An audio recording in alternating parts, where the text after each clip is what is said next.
High, deep, gone. 3-1 Pittsburgh here in the second.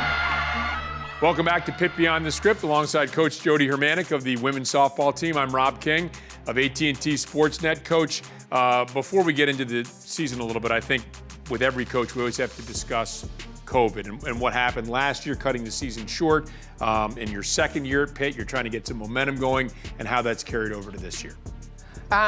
You know, one of the things that we talked about at the beginning of the season is that, you know, COVID is one thing that's a big difference, but the name of the game, nothing changes there. It might just change like how we get to the field, but it doesn't change what we do once we're on the field. So I think our girls have done an amazing job of just living in a life discipline to keep themselves as protected and as bubble conscientious as we would expect any college kid to live in that life. Super proud of all the sacrifices and the discipline and the dedication that they've made and they've brought into our bubble because, you know, we've been on the road for 6 weeks in a row, home last week for the first time, and, you know, we're still on the field playing, which is, you know, to me, the gift of these athletes giving us everything they have and what they need to do to stay on the field. As a coach, you're trying to build, coaches, especially new coaches, but even it's an ongoing process, talk about building a culture. Yeah. Has that been affected by COVID?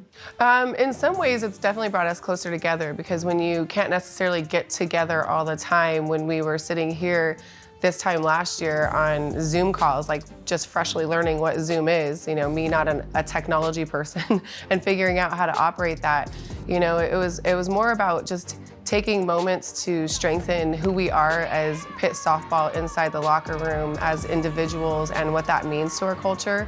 I definitely know that this program was close before, but I think it's definitely a lot closer in the culture talk now, like the accountability, the championship mindset talk. And look at that slugging percentage, over 600. I mean, and she's showing it off right there. Back up the middle, but Compton smartly able to dive headfirst into second base, and now 2 runners in scoring position for the Panthers.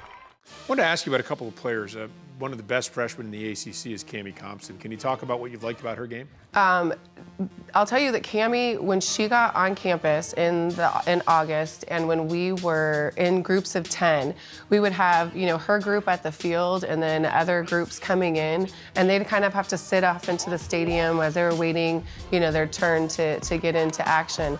And Cami caught the eye of a ton of our veterans. Like, I want to know her because just watching her work is there's no like second gear. It's all full bore everything, and that's what we love about her.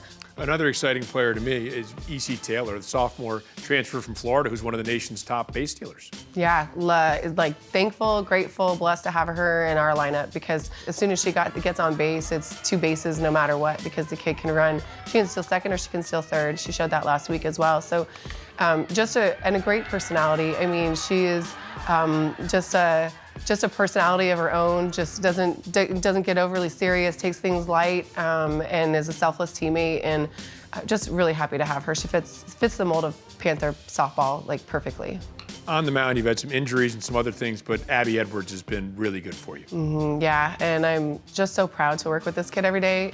She's one of the hardest workers on the field. Lately I've been saying this is Abby's bullpen, I'm just in it.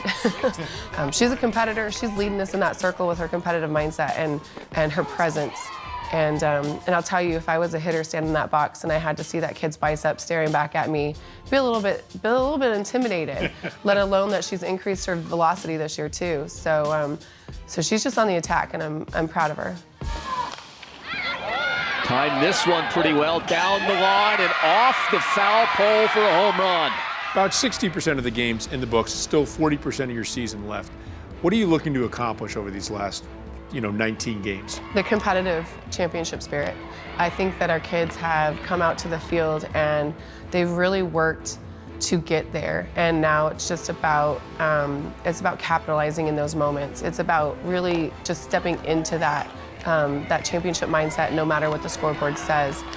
We fight all the way. I mean, that's why we have 3-hour-long games, right? Because we're taking those at bats all the way to the last out of the game, and no matter what the scoreboard says. But I think that we need to be more of a force of reckoning.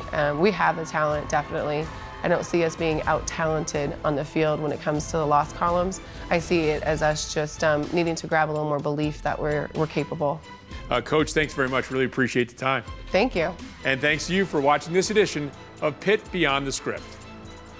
The 3-2 to Drugmuller, over to first, and that'll do it. Handles business on her own. A 7-4 win for the Pittsburgh Panthers.